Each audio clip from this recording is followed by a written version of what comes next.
pu vanlal hana honorable minister PWD transport le adang thepo chang thova kan som don ani hi poimo na de maya ne ya retreat kan ne ya trong trai Paul group buat sain chuta chuan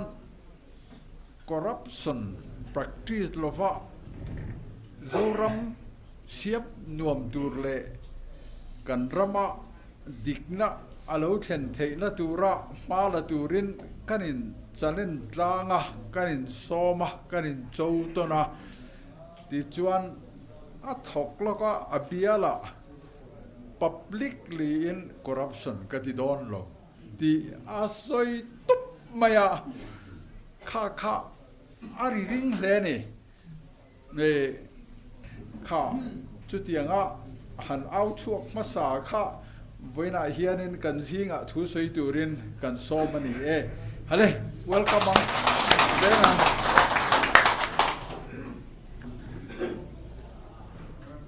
pu chairman le lungrol poidu takteu in zawain si bai kabu ko cheu helai muna hian ka ding khat ta deu view maya kan ho tu ten I thu soya hu ne an tia voin di poimo taka hian thu soi turbon ko lo in ngai chi lowa office khar ni closing function na nia kan ho tu poimo ten thon soi tura te kan ngai dewa amaro chu ko wak tamiu maya kanan soi ve po don so nyang chu kan chairman khana soya ani hian thil dang dai deuh tak ma hian introduce maya a thaga ti deuh mai chu in dam tlang em ati dam tlang e porto kana ti vel hi anuam ka tia ka thu soi nun beri ka ngai to wangwanga corruption ka tilong ti ka soi voi som pasari na khaning ka re ta yan are view to ni in than ma yan corruption tilo turak mi puima ka soi voi som ni pasari vel nin ka ria voi som pasari eta ka soi no kan voi som vel chu public aming zone ka soi so anyang voi som pasari na ni chu ta tang chon voi ni rei ta viawa chu wangin boru ka lo dang lama minister ti te kan hu tu ten mi an bel vea chu wangin kan in mukan mana in dam tlang em ka tianga dam tlang e porto in min lo ti sakon yo in dam tlang em avan do me ka song chang tat in dam tlang em avan do am tak em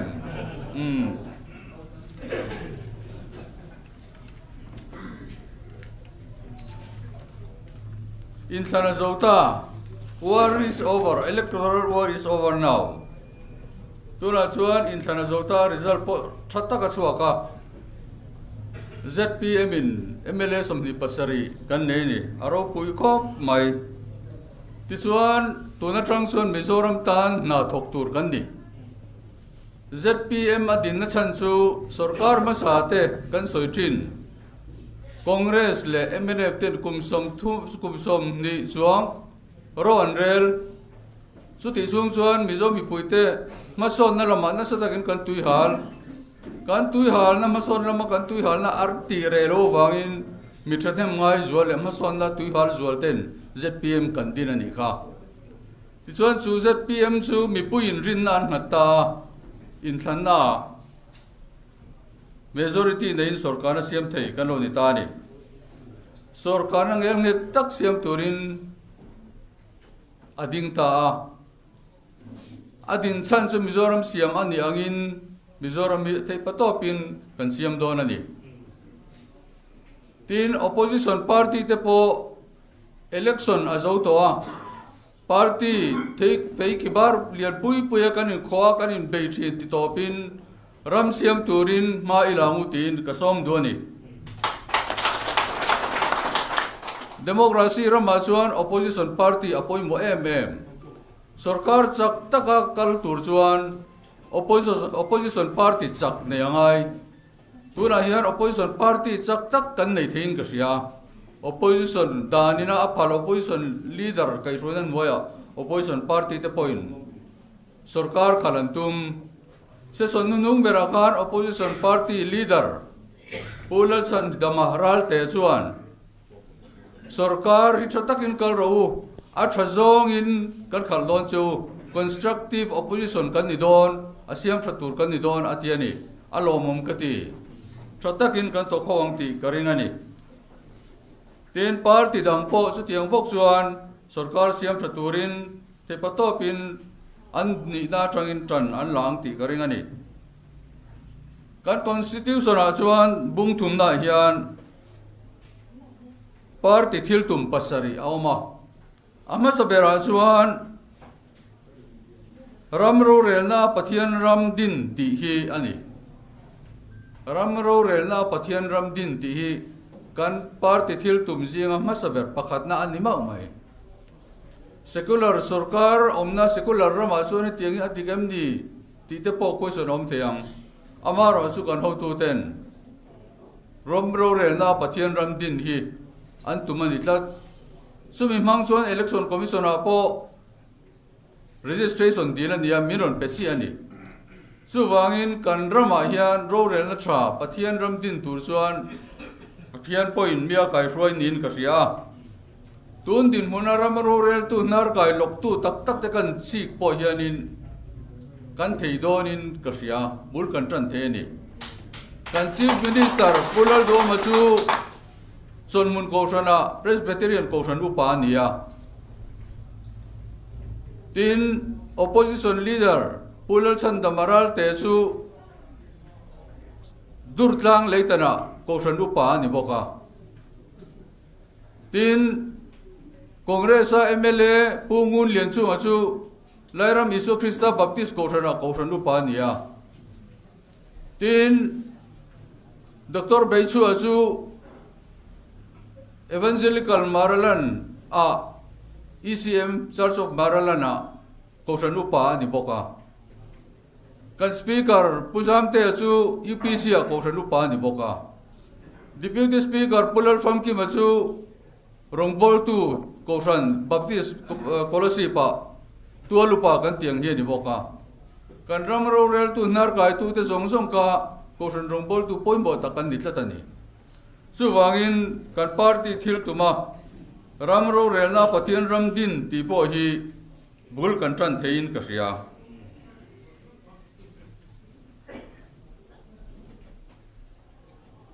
thil hi than ka chuan kan chik vak lowa kan party thandan hi amak katia tin in than kal to te po han thir tai la o in than kal to chila thir loila kan party thandan hi sang ni so pasaria kan party kan dina sang ni so pariata in than na kan ma chon hala chu ta chuan mla pariat kan nei ni bial riata kan tling ani sang ni somni le pathuma in than na kan nei lia mla somni pasari kan nei bial ruka kan thin lo na bial ruka hian patni na kan ni ve kan ni chu wang in than le lom tura te phei chuan kan partisan si athai memin ka ria atla te tan hian beidon tur omlo tura roral tu te hian sarkari thata kinan kalpui tura ngaila athale zuala kalpui turin mithiam jok le mi fel jok ten lo chu ka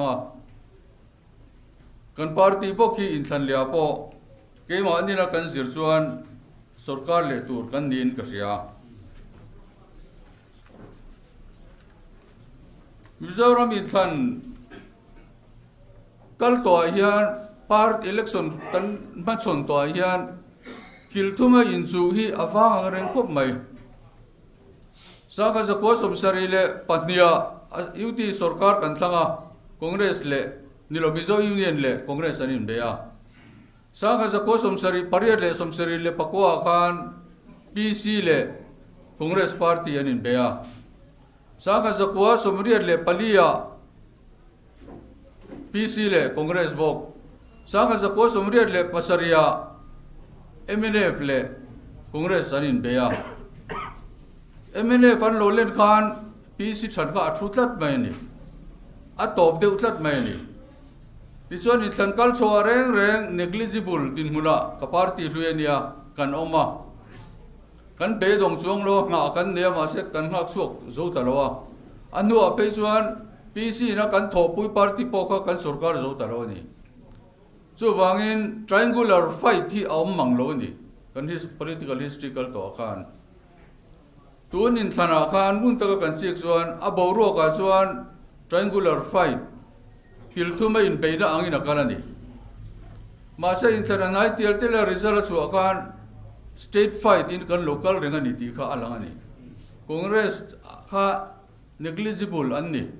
an tho maring viau na in mi pui thin lunga tlanak tlat to lo ni chu wangin in thlan lom le tura phe hi chuan chiang takin party pani in beina ani donin alanga tin party lian tak pathum bi aum le theivak lo chu wangin in thlan le lom tur ang chowa te po hian kan sarkar nge yang ti hi ari nomani tin tur truma kan chak dana hi politics thipui tun angana hian ala tlenga in ka salo pural deng an independent movement an kai ruai po kha athom an viawa amaro chu tuna thipui lo tle hi atukin ka salo wa tin saka sa ko somriat le paruka alo kir lea remne le mona kan ne pulo denga lo ho boru ka asang viawa puthena lo chuak te po asang viawa amaro chu khang boru ka ka thir ve dan chuan khuang puite thu soite zai le lama movement siamani tuna movement thipui politics kal ero hi chu amu theilowa are thup maya kan chak zia phathina zia kha mitina hu teilowa bengin se thei hek lo ni ma se anna em ani mi thin lung herdor khopin thi khana ni congress MNF ruung tak te khanin an party phasanin ZPM aron vote la ni party enrollment kal angin kal don tel kan party kan vote buka a phareng reng lo thalai ten politics an ngai to kan tia politics an ngai to ni lo an ma ko le ram ma ko an ngai to ZPM an vote me ni ZPM en be senan le sang e me mani chu tak su ke ni poina kan film khur de tur chu ani ta ni mi puin ke ma de be senan ne na salutu ZPM pa candidate ating kan lomang che hian mi pui neutral hi ZPM sarkar asiama ZPM MLA ten thing an lomani party an nelo ma se kan party an ti ve chut kha ani ta ni chu van ke ma ni hian an be se sang ma sarkar po kan film kur angai hle ni an be se ang kan phak lo chuan Bizong namtanian poi na sa tak kan khoi don ani hian ka sia kan party tan poi cho po ni lo namtan poi atling phain ka ring ani achan chu bel tur le be se turan nei to lo ke ni han be se na an ngatani ke ni apon be don chon kal na turan nei to lo bloody revolution te hi kan ma bak ani lowang ti hi asoi thei lo ni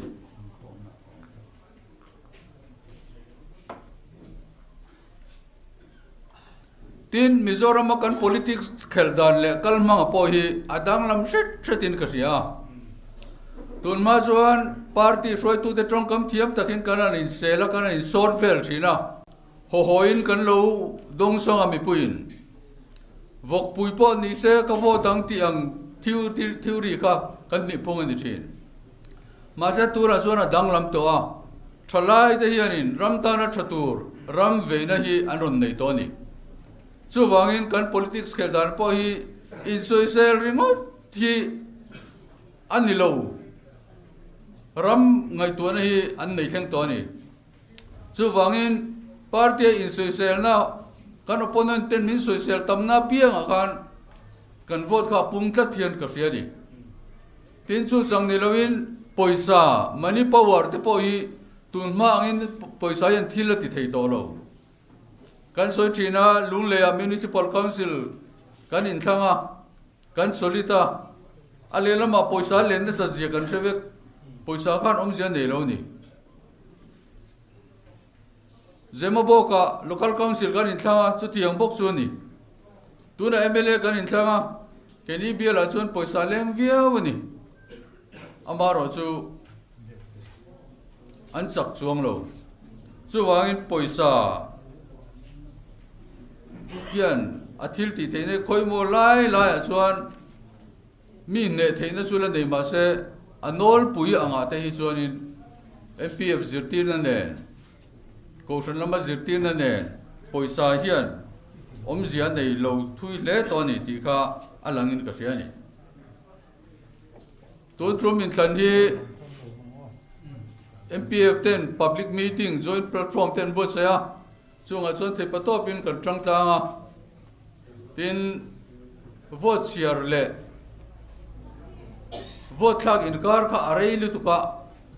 a candidate tan chon a hreu mang reng a nuam mang reng boka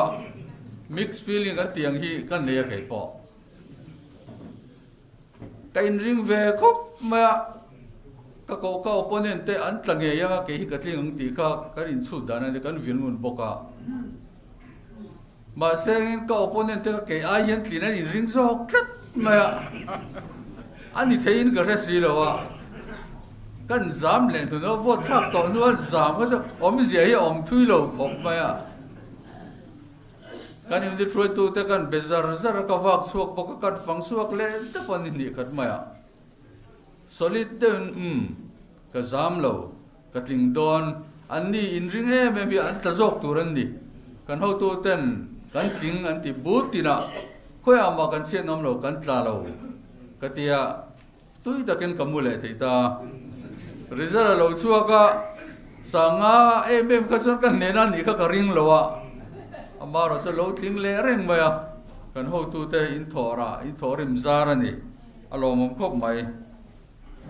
nena kan changa kan an tling ve a ministry form 10 ya kan ho tu 10 minister di tur 10 minan langkaya amumang lama po kan mang lo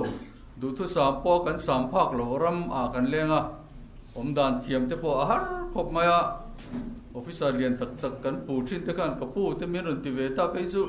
ke ma ni min address ti poi kan lo se to mang lo wa kim tin jir sop ngai kan nia PWD te pe chu department lian thuak tha khom nan nia ke ni te la hi rule of 3 le percentage so dan thiam mang lo kha kan nia thiam na te pe chon kan thawa amaro chu tum kan nia ram siam kan tuma PWD chuan in sakte kong tha te nei tur ti kha ka principle chu ni maya kan kong seli tu te sarkar in thatta ka sak te kan du dona chu tiang tur chuan sarkar na tok te po an fel khop bi thiam ong khom an nia sarkar na tok te chu man thiam an tul ani maya man thiam kan tumanga tuna po kan in dor zau zawa amaro chu mi puiten min thret thiam pui ka du khop maya sarkar minister hanni ta thil ti tei din ban an di ni engkim kan ti themo ti hi ol khopa kan har sa to sia problem te kan nga sia kan problem zong hi a solve thelo ti hi chu kan tlang ka ringa amaro chu kan mangan na te kan du te hanin ngai thak sak te anuam vea kan ti thei china chuan minister tu ma hi kan tlan chin ka ring lowa kan party wa karte wangai tiang tin kuna ding hi kan ni ti kan in train ka ria chuwai kan ti thei a chuan kan tlan longa kan ti thei a omani chuan in dil main kan ti ang ti po ka ring ani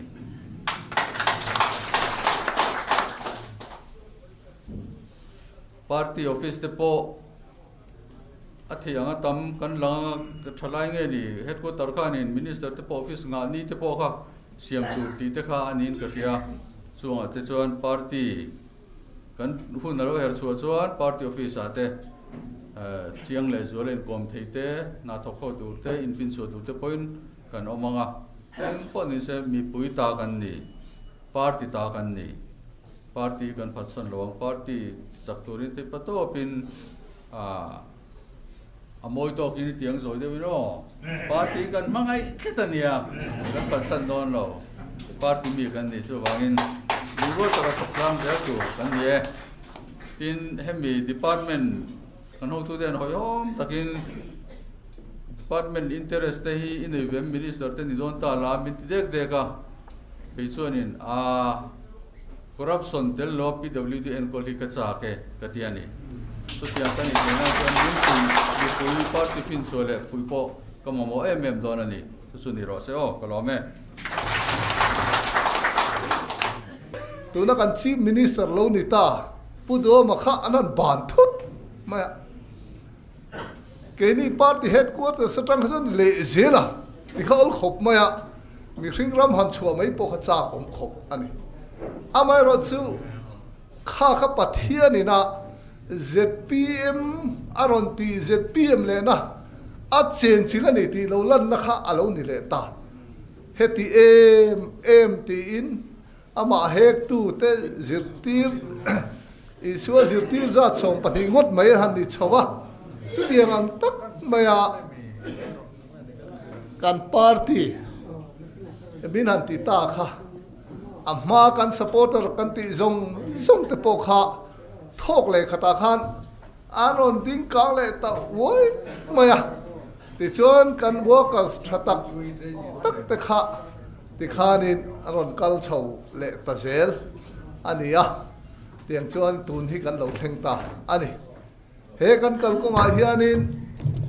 kan ria ta kan thei hil mia lo tur chu eng lai po in he party hi pathian chen chil eng lai po kan pastor kan reverend ho rual in ani tin a hu ho mo malin a mo trong try and run thin ani chumi piarama chuanin kartin hetilaya pathian hena he party tan de ram tan mani tan in hlan na trong try pol ho program ala ombok ani chuwang chuan kan ro rel dan tu te kan kal dan tu te pathian kan ro na ngai le ke nge po hi ai zo li suana he ka dingang tun trum hi ding lo mai la ka hui lo ti khopa ril ru lo siam fel to amai ro chu pathian rem ro chu dal ro la ni lo nia ge a to pa sotilaya kan ding ta ti chuan en tinge ma kala kang hetilai bial hi kalo la vil mi si lo ka tia pathian in fin na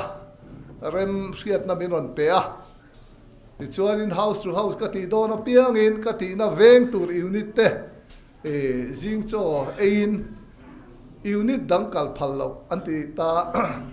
tiang chuan in mel riat ton na pa le campaign ho na kan nei thina chung kan campaign don re reng chuan kan trong try ma sa zia ti chuan in kan ti to pa kan trong try de thina tiang chuan in hun kan mang ani chu pathian in amal soma mi te thin lunga ZPM du na le ngai zon na an lo nei thuk tiala ke phei chuan ka in assess dana chuan sang thum zanga thling tura kai ngai fel to ani han kala office reception counter ta min lo ring lo trana president room kan thek tha nge han te ha chiang sa kan te ngot ko ti mai lo han thui mi ril te mi oi lo ti ha re oi sia ni lại hầu đất mai thì là tí cái chi rằng đấy cả họ kinh đôn lốm kan ti po hiet tak tak ang mo hit ya oi thu mi zot thi na ma se ana ka zen tu kan ni hi ka ti thin chu tiang chuan in amuna cho kan chiang ma tiang tak chuan in assessment po uluk tak khian kan la renga chu ta ka assessment ka tol ve ta ni in thana lo nai chawa sumpai ron luang lut tran na kha anak mai pathian hi ke pon ka aw ve fo mai ni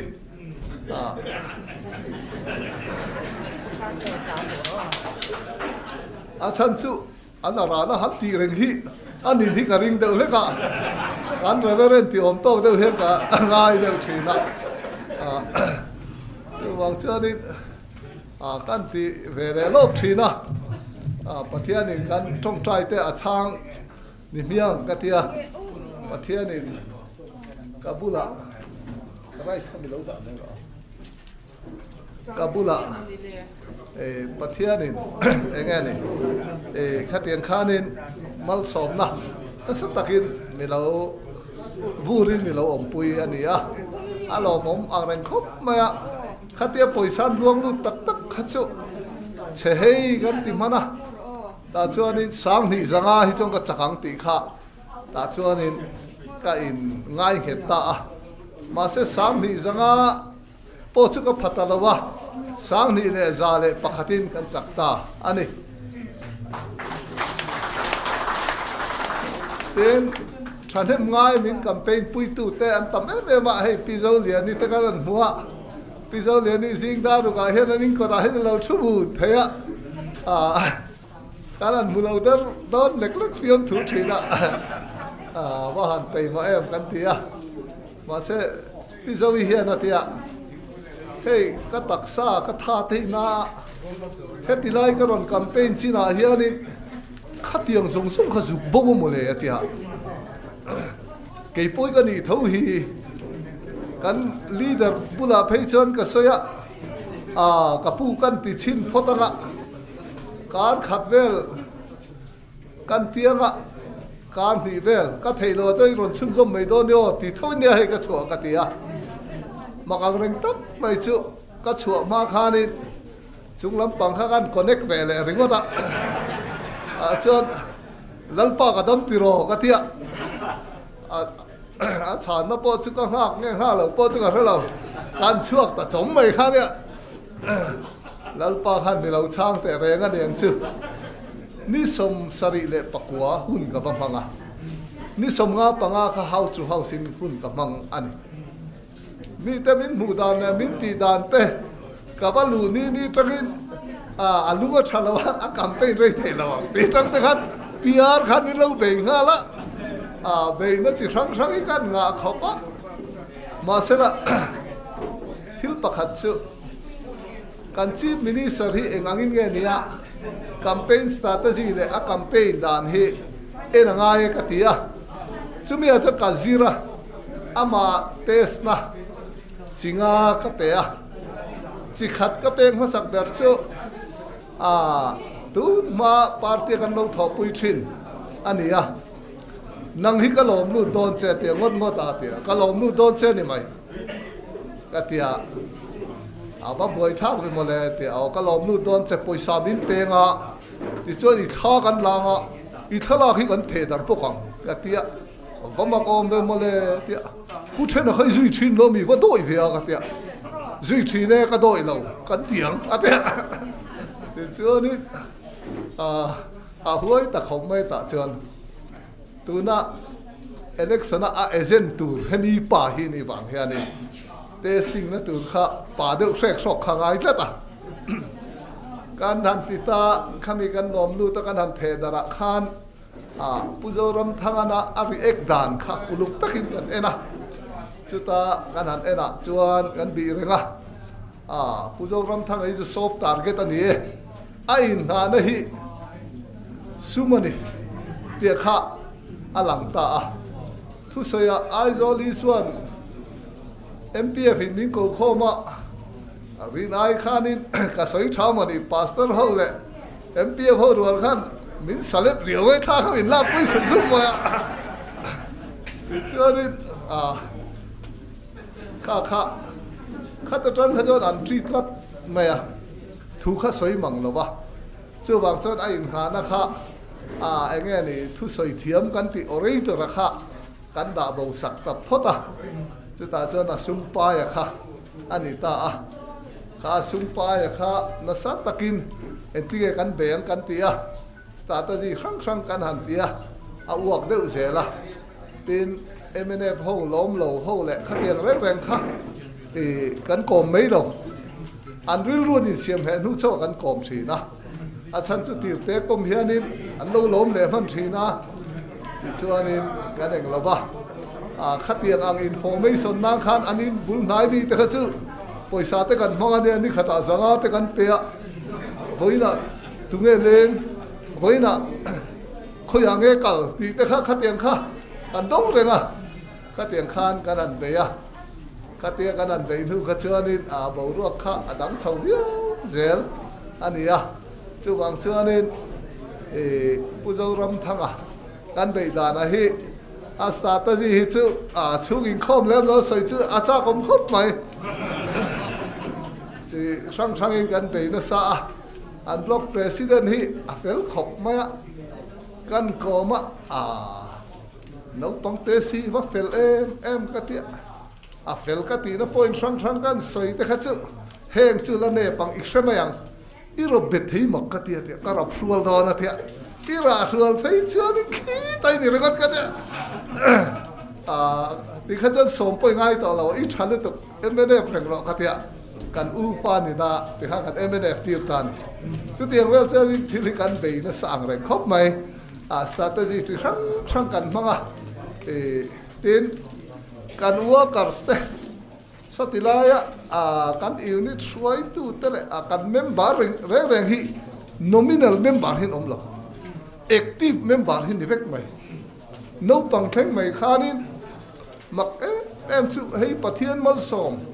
ZPM ina don na lan na sat na ber ning ka ria an thok teima an rim em mai ni an thei tok thewa ma an la kan tan chuan mal som na li ra ni ti kan sai du tin hei pathian de kan ho tu te du sak na zara cabinet minister te kan an chel ria abiak dom pol chu kan ni don nia kan ho tu dang te chu ngel ngo lai ti fo mai don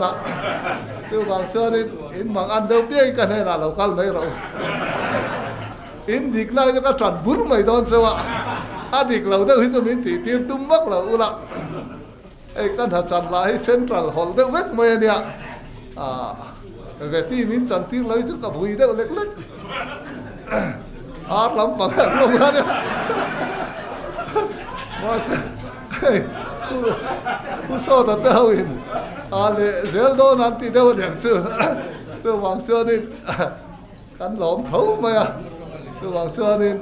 lom om leng ka ria tin kan party hi they want to try be tran kan ni min be don ti hi riat tu tin kan ma VC te la in than na chi rang ron om don welfare thengin om don heng te poi kan riat atha anga heng tu ta ne ka in pu cha po ngai tin in bet rei to kum tam tak pu chung ta phei ja kum som thum chuang ve ran tianga khani engemo an in ti sak zum zum thei te po ala lo de mai thei amai ro chu in chiat in that ten min ron thril ula kan lo lan ve khan thenom kho vek te khan ngai sang chu lo ma le te ro chu wang chu ni khat tiang te khat thabe le lam panga chuan chu wang chuan in thei patopin he ram rong hi kan bolanga dik na lal tiang king chungin pathian ring tatin thei topin he ram rong bol puitan voin dia hang kan somin kan ngen chu ni kalome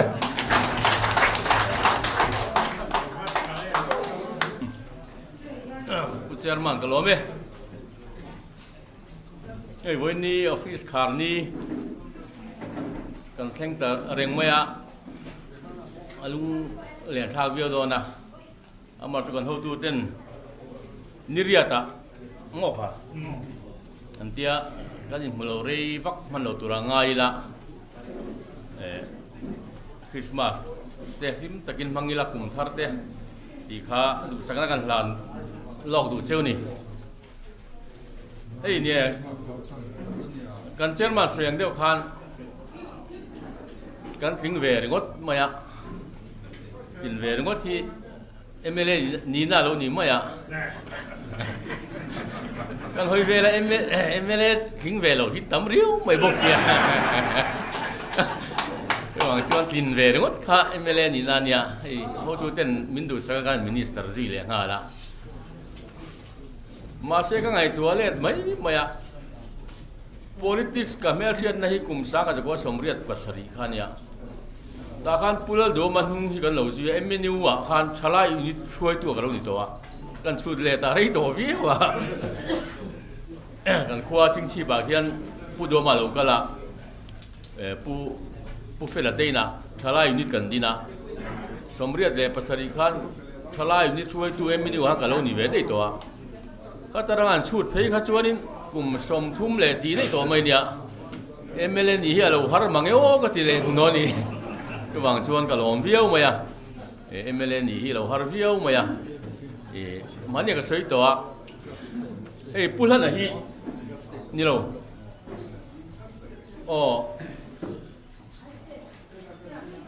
sáng ni le pathum khan MLA din katuma ta chuan kan thian pa khan kalo ding jok nge ti ka kiana tui ku lung phobia la ani lai nia chuan sáng ni le pariat khan pulan a hian kan thok hoa pulan te hian ding jok ro sen tek pulan ka pui le ni sáng ni pariat khan chuan sáng ni som pathum khan MLA candidate te kan chang ve a kan lat la zui le nga la chuan sáng ni som pariat ta kan ti le hi zat pi ma kan lat la zui le ngal bok ani chuan ka tuma tang MLA ni ka tuma tang chuan a voi ngan ve la MLA ka ni cheu ni chu sáng ni pathum tang a din tum to ha ka nia a voi nga na hi MLA kan ni ka lom hle ma ya ani phave lo te ero chu ka tor pui via wa hi kan thian tha te ve ne po ni ve nge se kan du ho hi kan thian tha te ka aka khi a lo khom ko ang reng khop ma ya aka khom zia kan lo khe to chu wang chuan ata kan thian te hi ka lei na tang reng khop mai ka khongai via wa amar chu beila beinon lo ti ne ke po anga ya avoi thum na ka thling to ka nia tu na kan thian tam ta ke chu voi khat na tla na ni ve a la king ve chho mai tu ra kan nga ya ni ti kha doi te kan sei duwa hei kalpung thar kan beilo na pucha te soyang deu khat ke poi minister biak nuam ber kan ni garinga do na han in ti tak vel te ka thiam lo so deu mai nia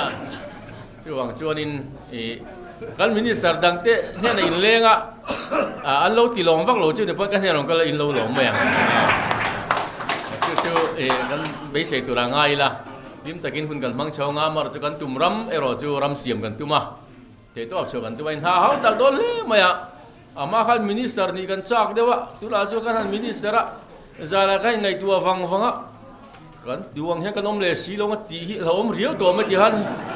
mut poi tui lo tran de ta khlo mang reng viu chang chuan ti tur kan in soi nem sia ti tur kan nga sia kan ti turanga kan ti thelo we hlo me maya chu wang chuan in trong trai pui to nang ti ka sei duwa kan minister zong zong te min trong trai pui ula ramtan chen fa kom ta kan ha kan tho thian turin pathian hena finna kan ma mo finna min dil pui la du lai phe chu ka in ring hlel de warin na ko nga po hian pathian hena hian in finna ti hi ka dil de kut mai ni ka in hlau thong de nge po ka hello hey minister te kan ni chowa ram ro rel na kan party kan chel chho te ka in ring hel le te utrana chuang chuan finna min pero ti ka dil do kut mai ni ka in ring hel kan di deu ni chu chuang chuan min trong trai pui tam ro trong trai kan ma mo don kan minister song song te to op choi ni trong trai pui ang ti kha kan som du chu ne ka lo me